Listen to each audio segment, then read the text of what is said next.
Islamic Research Center. السلام عليكم ورحمة الله وبركاته. برنامه درس امروز را از طریق انترنشنل اسلامیک ریسرچ سنتر استودیو آغاز میکنیم. ان الحمد لله نحمده ونستعینه ونستغفره ونعوذ بالله من شرور انفسنا ومن سیئات اعمالنا من يهده الله فلا مضل له ومن يضلل فلا هادي له وأشهد أن لا إله إلا الله وحده لا شريك له وأشهد أن محمدا عبده ورسوله. أما بعد فأعوذ بالله السميع العليم من الشيطان الرجيم من همزه ونفخه ونفثه. رب اشرح لي صدري ويسر لي أمري واحلل عقدة من لساني يفقه قولي. اللهم رب زدني علما رب زدني علما رب زدني علما. أعوذ بالله من الشيطان الرجيم. يا أيها الناس اعبدوا ربكم الذي خلقكم والذين من قبلكم لعلكم تتقون. الذي جعل لكم الأرض فراشا والسماء بناء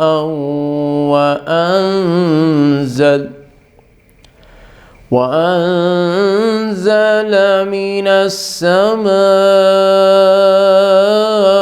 ماء فأخرج به من الثمرات رزقا لكم فلا تجعلوا لله أندادا وأنتم تعلمون.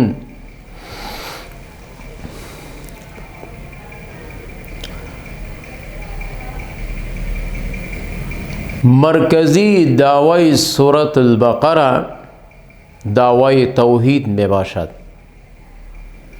برای اثبات دعوی توحید اولا الله رب العالمین دلیل عقلی پیش نموده است. الذي جعل لكم الارض فراشا. در این دلیل عقلی 5 چیز وجود دارد. اگر انسان فکر کند، ذهن خود را در هر یک آیت بطور عمیق مطالعه کرده، برایش معلوم می شود که هیچ دلیل بدون علت نمی باشد. برای اثبات توحید، برای وجود اله، برای وجود الله رب العالمین،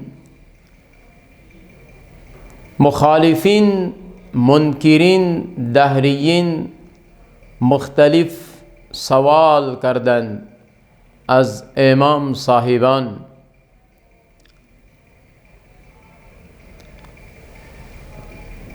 یکی از جمله امام صاحبان امام شافعی رحمهم الله، چنانچه در درس گذشته از 2 امام سوال و جواب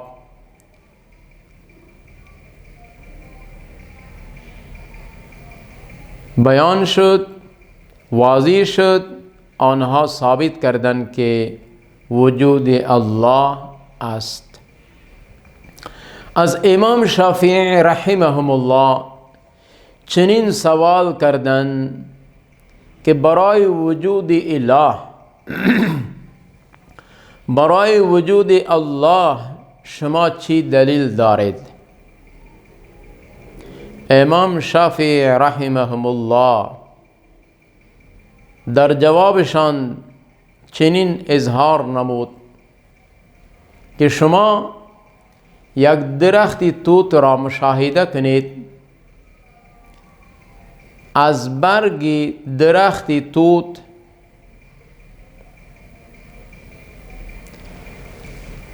زمانی که زنبور عسل میخورد آن برگ را از آن عسل جور می شود و برگی توت را کرمی ابریشم اگر بخورد از آن ابریشم جور می شود. اگر این برگی توت را نخشیر بخورد از آن مشک می براید. اگر این برگی توت را حیوانات دیگر بخورند از قبیل گاو، بز، بزغاله، از اینها پارو گندگی می براید. از زنبور عسل، از خوردن زنبور عسل می براید و از خوردن کرمی ابریشم آن درخت توت را ابریشم می براید.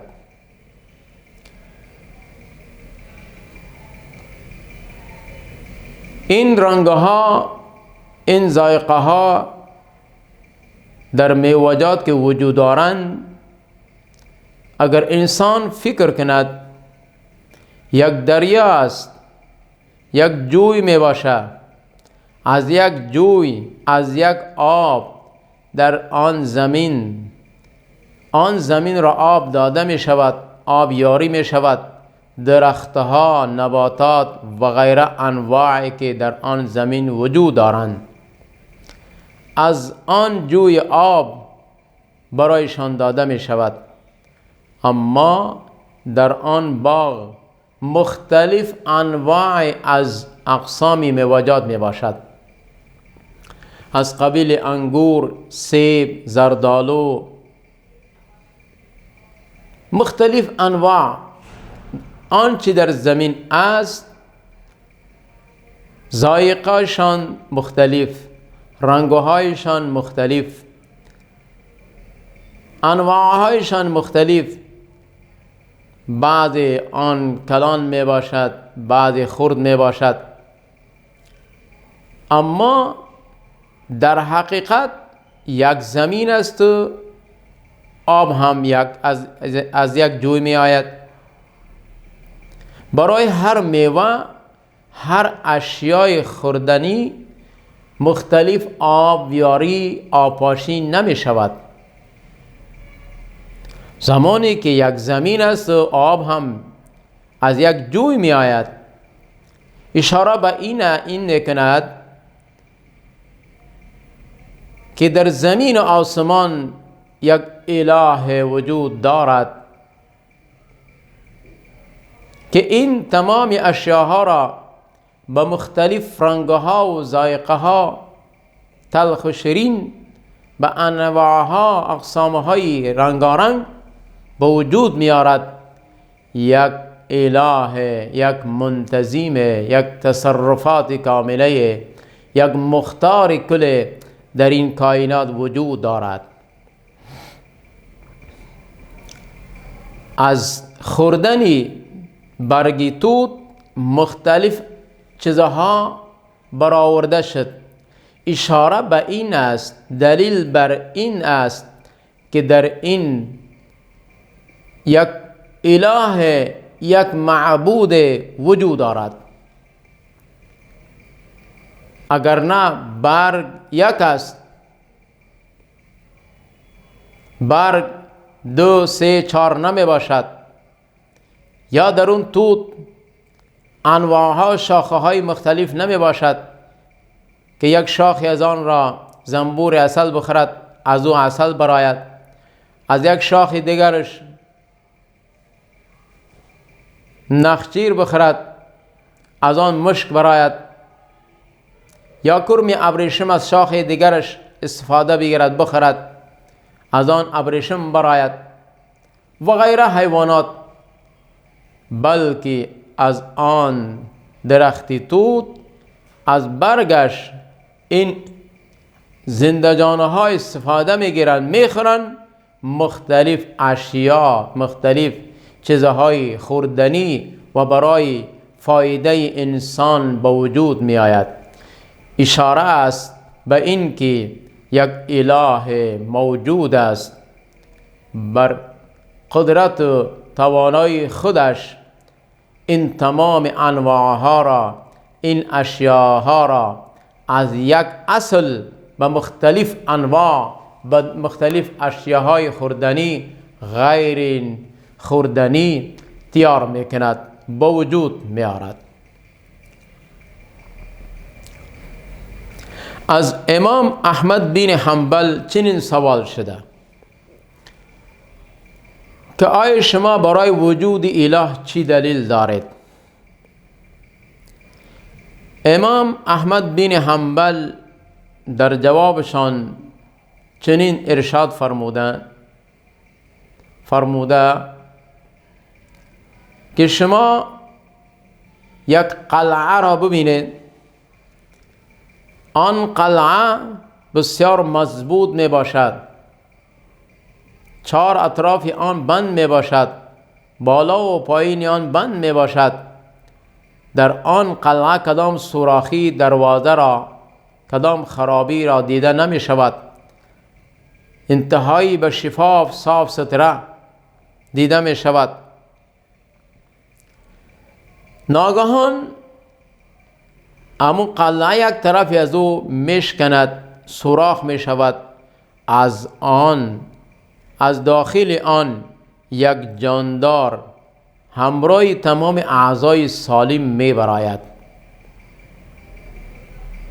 از داخل قلعه یک جاندار همراه اعضای سالم می براید. آن قلعه عبارت از تخم در تمام اطراف شما اگر نظر باندازید کدام سوراخی را دیده نمی شود، لیکن با قدرت الله رب العالمین با وقت مقرر چند میعاد از داخل آن یک چوزه، یک نسل از مرغ می براید. اشاره بر دلیل وجودیت رب العالمین می باشد که در این کائنات الله رب العالمین وجود دارد. قدرت کامله اوست که از چنین اشیاها، تخمها،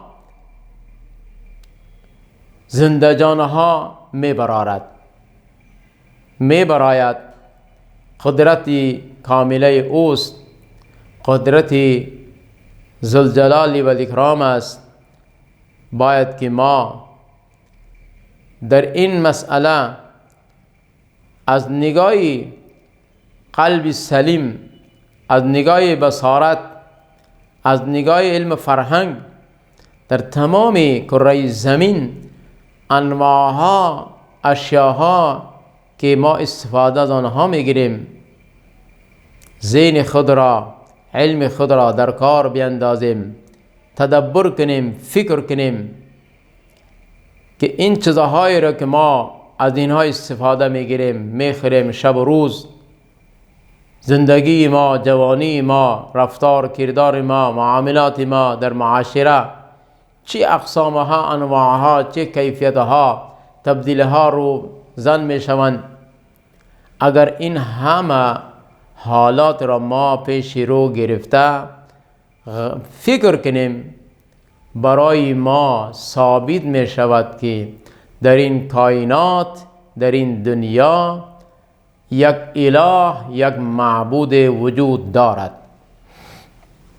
مخالفین همچنین کمونیست دهری باید که فکر کنند در تمام زندگیشان، در تمام زندگی معاشره، در تمام معاملاتشان، در تمام خورد و نوششان از اقسام میوجات و غیر میوجات، نباتات و غیر آن چیزی که در نظرشان مشاهده می شود، اگر اینها علم خود را، عقل سلیم خود را به فکر بندازند، فکرشان را در کار بیندازند، بکوشند، جهد کنند، تحقیق کنند، برایشان ثابت می شود که یک اله وجود دارد که این تمام کائنات را، نظامش را می چرخاند.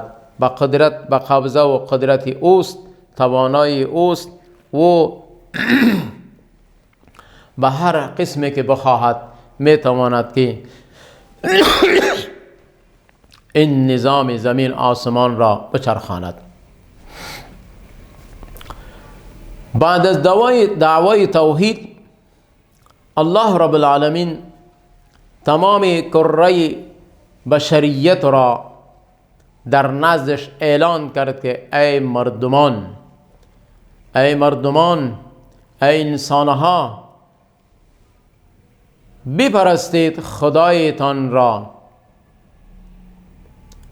آن خدایی که شما را آفریده است، یک دلیل، و پیش از شما دیگر آن مخلوقات را آفریده است که اونها وجودشان پیش از وجود شما موجود بود. الله اونها را پیدا کرده. برای ما معلوم نیست که پیش از ما چقدر مخلوقات، پیش از خلقیت انسانها چقدر مخلوقات به دنیا وجود آورده بود الله رب العالمین. الله رب العالمین برایش معلوم است که چقدر مخلوقات پیدا کرده است. ما را آفریده و کسانی که از پیش از ما گذشتند آنها را آفریده است. این دو دلیل. سوم، الذي جعل لكم الارض فراشا. سوم در این دلیل عقلی، آن ذاتی که برای شما زمین را فرش جور کرده است. الذي، آن ذاتی که جعل لكم الارض فراشا، گردانیده برای شما زمین را فرش. از نگاه احادیث، زمانی که الله رب العالمین زمین را پیدا کرد، در حقیقت زمین و آسمان چنانچه در صورت انبیا انشاءالله زندگی اگر بود بحث می شود، و کانتا رتقا ففتقناهما، این لفظ آیت مبارکه می باشد. زمین و آسمان در اصل حقیقت اینها یک بودن، یک چیز بودن، به یک شی بودن. امی یک چیز که هر دوشان وصل بود، الله رب العالمین اینها را برشان حکم کرد که ائتیا طوعا او کرها. شما برای زمین گفت بیا، برای آسمان گفت بیا، یک جدا شوید. اینها بخوشی و ناخوشی امر الله را پذیرفتند و اینها جدا شدند. زمین، الله رب العالمین زمین آفرید، با آسمانها را آفرید.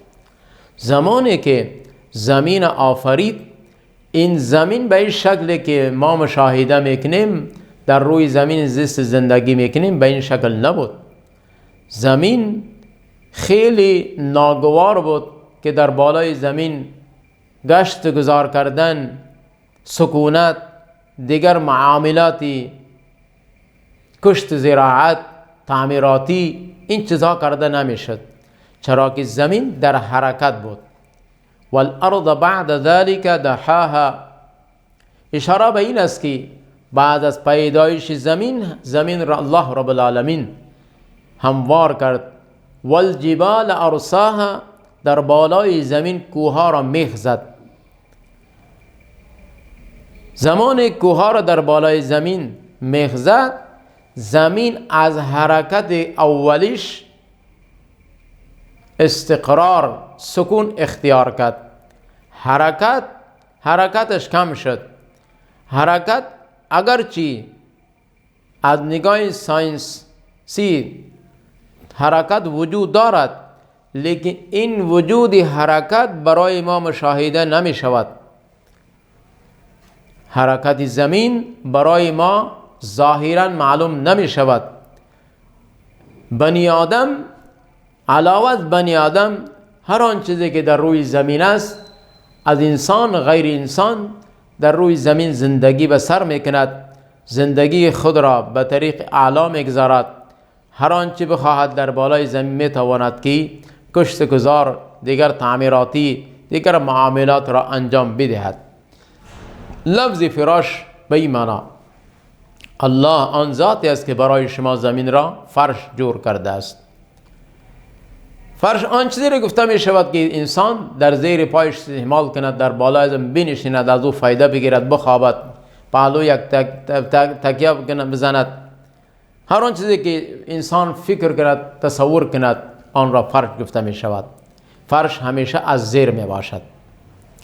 و السماء بناء، دوم. سوم الذي جعل لكم الارض، چهارم. در این دلیل عقلی چهارم دلیل این است که آسمان را به طور سقف، چت، پرده در بالای این زمین آفریده است. زمانی که انسان یک تعمیر می‌سازد چهار دیواری، در بالای آن چهار دیواری یک چت می اندازد، یک سقف می اندازد، به خاطر این که زیست زندگی او به آرامی و سکون بگذرد، از سردی و گرمی یا از دیگر گرد و غبار، از دیگر مسائلات، بارش و غیره محفوظ بماند. الله رب العالمین برای مخلوقاتش نعمت خود را دلیل پیش میکند که ما بالای سر شما آسمان را من حیث چت، یک سقف مضبوط جور کردم. در آسمان کدام سوراخی شگافی دیده نمی شود. در دیگر صورتها است که بغیر عمد ترونها، در صورت رعد و در صورت لقمان. شما با چشمهای خودتان مشاهده میکنید، میبینید که در آسمان کدام ستون وجود ندارد. بغیر عمد ترونها، بغیر ستون آسمان را آفریده است که شما میبینید. این پوشیدن نیست. در قرآن کریم و حدیث این است که در میان زمین و آسمان چقدر مسافت راست؟ 1000 سال از زمین تا آسمان اول رفت آمد می باشد. 5 سال در رفتن، 5 سال در آمدن. تقریبا این قدر از قرآن کریم و حدیث ذکر می باشد. مردمی سایندان غیر مسلم تا به هنوز کوشش دارند که ما با آسمان وارد شویم، برسیم، کشف کنیم که در آنجا چی است، چی نیست، چی وقوع دارد، چه حالات است. لیکن انشاءالله ثم انشاءالله تمام سایندان دنیا تا روز قیامت اگر اینا زور بزنن، کوشش کنن، خرج کنن، با آسمان اول، با آسمان دنیا این را گفته می شود، نمیتونن که اینها برسن. کوشششان، خرجشان زاید بیهوده است. و انزل من السماء ماء، پنجم. در این دلیل عقلی پنجم دلیل این است که نازل کرده است از آسمان آب. اینجا لفظ سما ذکر است. به یاد داشته باشید که از آسمان مستقل باران نمی آید، بلکه لفظ سما در بعض جاها ذکر است. اشاره به این است که حکم امر از طرف خداوند می شود، لیکن باران از ابرها توسط آن فرشته که رعد است، آن جای را که، آن زمین را که، محل را که به آب ضرورت داشته باشد، الله برش حکم میکند این فرشته ابرها را گرفته در آن شهر بازار، در آن زمین، در بالای مردم به حکم خداوند باران جاری می شود و زمین فرو می آید. من السماء ما، از آسمان بارش می فرستد و این معنی که از ابرها بارش می آید، از ابرها بارش به زمین می آید. به توسط این بارش فاخرج به من الثمرات رزقا لكم، پس خارج میکند به واسطه این بارش از انواعهای میوجات رزقا لكم، که رزق می باشد برای شما. اگر بارندگی نشود، باران به زمین نآید، زمین خشک می شود، حاصلات زمین از بین می رود. علاوه از این درخت، نباتات، گیاه، کشتکار، انواعهای حیوانات و غیره، درخت، این تمامشان از بین می روند، خشک می شوند، نابود می شوند. با مجرد که الله رب العالمین باران رحمت را به زمین می فرستد، زمین یک دفعه شما می بینید که انتهای خوشگوار، تر و تازه، هر آن چیزی که در روی زمین است به انتهای خوبصورت خوشگواری می باشد، دیده می شود. و این اشیاهایی که در زمین به توسط باران پیدا می شوند، از طریق زراعت بده باشه، از طریق درختات میوجات بده باشه، این تمام برای منفیت، برای زندگی انسان می باشند، برای خورد و نوش انسانها می باشند. انسانها از این اشیاها فایده می گیرند. هر آنچه که در زمین بده باشد از قبیل خورد و نوش، میوجات و غیره، آن چیزی که برای صحت انسان مفید بده باشد، با توسط باران زمین خود را یک دفعه زنده می کند. چنانچه در بعض آیات هاست که زمین را ما بعد از مردنش زنده کردیم. به این معنا که زمین زمانی که خشک شد، ببارانی بده باشد، آن زمین من حیث مرده می باشد. آن زمین من حیث مرده می باشد. زمانی که رحمت خداوند بالایش آمد، بارندگی شد، آن زمین زنده می شود، تر و تازه می شود. تمام نباتات، انواع اقسامهای درختات از زمین، از زیر زمین بالا می شوند. انسان خوش می شود، خوشگوار می شود و شکر خدایش را می گزارد. بعد از این دلایل، بعد از پیش کردن این دلایل، الله رب العالمین انسانها را مخاطب کرده. فلا تجعلوا لله اندادا و انتم تعلمون. ای انسانهای جن هستی، انس هستی، ای مخلوقاتی که شما در کره زمین زندگی داره، فلا تجعلوا، پس شما نگردانید برای الله همسر، انداد، نید همسر، مقابل. و انتم تعلمون، در حالی که شما میدانید، در حالی که شما میدانید. همراه خداوند مثل همسر گرداندن چطور؟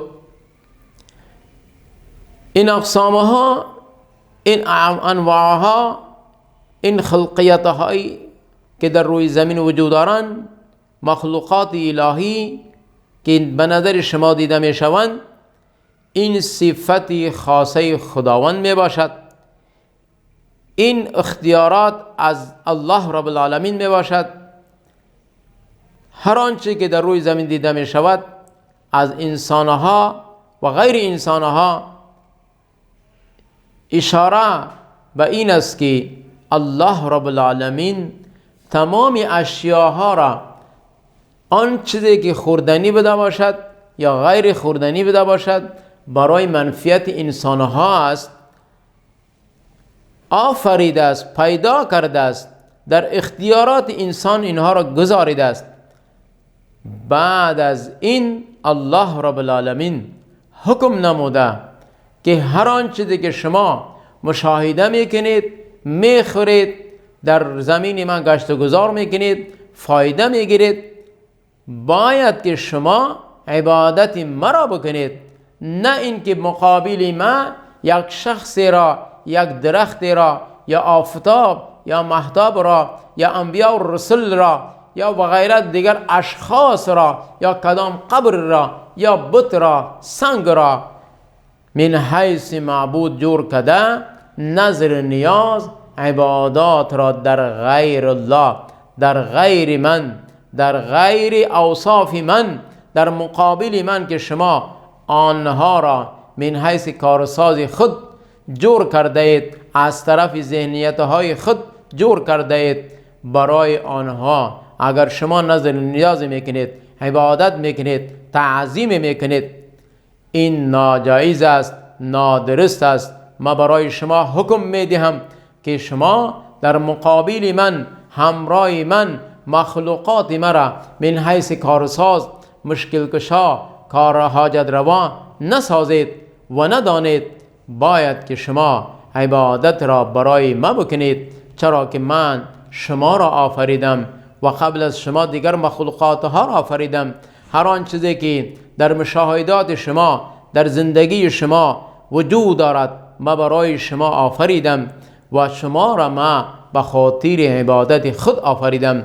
لہذا همراه من کدام مخلوق را من حیث کارساز، ولی، متصرف، شافی نسازید، نه در وهم و گمانتان، در عقیدتان این بوده باشد که همچنینه که خداوند طاقت دارد، توانایی دارد، میبیند. هر آن چیزی که شما در شأن خداوند علم دارید، تعارف دارید، این علم و تعارف غیبی را در شأن دیگر مخلوقات اگر شما اظهار میکنید، این شرک است. خداوند از این شما را من ساخته است، مخلوقاتش را من ساخته است که شما در مقابل من دیگر غیر را، مخلوق را من حیث متصرف، مشکل کشا، حاجت روا نسازید، در حالی که خود شما به این عملتان میدانید، به این کردارتان میدانید، به این شخصی که شما آن را من حیث کلان یا کارساز یا پیر، دستگیر، غوث اعظم جور کرده اید، شما را علم است، شما خودتان میدانید که این نسلش از کجاست، از کجا آمده است، چی کاره است، یا انسان است یا غیر انسان است، یا درخت است یا آفتاب محتوب است، آتش پرست، هر آن چیزی که بده باشد، انسان را از حقیقتش معلوم است. حقیقت آن شی برای انسان معلوم است. زمانی که معلوم بده باشد این کار خوب نیست، این غلط است، نادرست است، این را شرک گفته می شود که الله رب العالمین را گذاشته. ما نظر نیاز را، عبادت را، تعظیم را، همه را برای غیر خداوند انجام بدهیم. این ظلم است که ما در نفس خود ظلم میکنیم. لہذا تمام انواع عبادات، نظر و نیاز، خیرات و صدقات، عبادات، تعظیم، همگان برای الله رب العالمین می باشند، چرا که ما در هر نماز با خدای خود هم کلام می شویم. الحمدلله رب العالمین. این الفاظ را ما استعمال میکنیم. چی معنا؟ که تمام تعریف همگان لایق شان برای رب العالمین می باشد. هر آنچه تعریفی که هست، قولی است، فعلی است، برای رب العالمین می باشد. ما عظمت خداوند را اینجا قائل می شویم، در هر نماز و زبان جاری می سازیم و با خدای خود هم کلام می شویم. ایاک نعبد و ایاک نستعین. خاص تو را عبادت می کنیم و خاص از تو مدد می خواهیم، استعانت، کمک می خواهیم. در هر نماز ما با الله خود هم کلام می شویم، این وعده را می کنیم. بعد از این که ما از نماز خارج شدیم، در و دربار رفته، در پیش درختها رفته، پیش مزارها رفته، در پیش آتش، آنجاهایی که من حیث معبد می باشند آتش بازی است یا دیگر افعالهای ناشایسته است، آنها را من حیث کلان بزرگ شماریده، تعظیمات خود را، عبادات خود را در نزد آنها انجام می دهیم. این بسیار ظلم است، شرک است. و قرآن کریم الله رب العالمین این مسئله را ان الشرک لظلم عظیم گفته است. لقمان حکیم برای پسرش گفت ظلم که ان الشرک لظلم عظیم، شرک بسیار ظلم کلان بزرگ می باشد. از این کرده ظلم، از این کرده کلان اشیا چیزی نمی باشد. همین شرک است بسیار کلان می باشد، کبیر، کلان، به این معنا که گناهی که انسان میکنه، عملی که انسان میکند، به واسطه همین شرک تمام اعمالش برباد می شود، از بین می رود. برای انسان چیزی پس منظر نمی ماند، باقی نمی ماند. الله رب العالمین ارشاد فرموده است که ما تمام گناههای انسان را بخشش میکنم، اما کسی که شرک میکند، مشرک عملش را قبول نمیکنم، به دربارم منظور نمیکنم، معافی برایش نیست، بخشش برایش نیست. اگر با امو شرکش بمرد، اعمالش برباد می باشد. هر آنچه سخاوت کرده است، عبادت کرده است در زندگیش، لیکن با امو شرک، با امو عقیده شرکیش از دنیا رفت، لہذا برای آن بخشش نمی باشد. اگر در زندگی دنیا مشرک است، عقایدش نادرست است، در و دربار، قبرها، مزارها را تعظیم میکند، برایش وقتی که علم آمد، فهم و ادراک کرد، فهمید که این ناجایز است، در زندگیش توبه کرد، به نزد خداوند ندامت اظهار کرد، رجوع به طرف خداوند کرد، طرف توحید متصل شد، روان شد. لہذا این قسم انسان عملی که کرده است، گناهی که کرده است، آن گناهش الله می بخشد، شرکش هم می بخشد و بعد از او بر توحید، بر دین اسلام استقامت اختیار میکند.